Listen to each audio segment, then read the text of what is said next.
আচলতে আমি দেউৰচিলাবন্ধা ভাতৃখণ্ডৰ সমূহ ৰাইজে বহু কষ্টৰ মাজৰে, কাৰণ আমাৰ দেউৰচিলাবন্ধা ভাতৃখণ্ড অৰ্থনৈতিকভাৱে পিছপৰা এখন গাঁও, যদিও আমাৰ বুৰঞ্জী প্ৰসিদ্ধ এখন গাঁও। এই গাঁৱৰ সমূহ ৰাইজে আমি মিলি পেলাই আমি এই ৰাস উৎসৱভাগ আমি অনুষ্ঠিত কৰিছোঁ আৰু বৰ্তমান সুন্দৰভাৱে আমাৰ এই ৰাস উৎসৱভাগ চলি আছে। গতিকে আমি যিসকল দৰ্শকে বা ৰাইজে আমাক সঁহাৰি আগবঢ়ালে সকলোলৈকে আমি ধন্যবাদ জ্ঞাপন কৰিছোঁ। আপোনালোকে গৈ আহিছে? আমি আজি বহু বছৰ ধৰি, প্ৰায় আমাৰ মানে আজু ককাহঁতৰ দিনৰ পৰা এই ৰাস উৎসৱভাগ ইয়াত উদযাপন কৰি থকা হৈছে।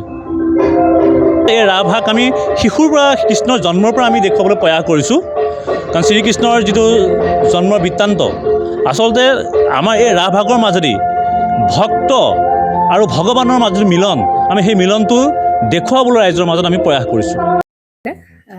জুবিন গাৰ্গৰ গীতসমূহৰ ওপৰত আধাৰিত গানে কি আনে নামৰ এটা সুন্দৰ অনুষ্ঠান আপোনালোকৰ ওচৰলৈ আহি আছে অতি শীঘ্ৰে। অহা 15 আগষ্টৰ পৰা ধেমাজিৰ পৰা প্ৰথম অডিশ্যন আৰম্ভ হ'ব আৰু সেই অডিশ্যনৰ যোগেদি বিভিন্ন কণ্ঠশিল্পীসকলে যিসকলে এই অনুষ্ঠানত যোগদান কৰিব বিচাৰে তেওঁলোকে এই অডিশ্যনৰ যোগেদি আগবাঢ়ি আহক আৰু জুবিন গাৰ্গৰ বহুত ভাল লগা গান আমি সদায় শুনি আহোঁ। আৰু আপোনালোকৰ যদি ভাল লগা গান থাকে, জুবিন গাৰ্গৰ আপোনালোকে গাই ভাল পায়, তেন্তে অডিশ্যনত যোগদান কৰক। মোৰ ফালৰ পৰা আন্তৰিক শুভকামনা থাকিল এই সম্পূৰ্ণ অনুষ্ঠানটোলৈ। ধন্যবাদ।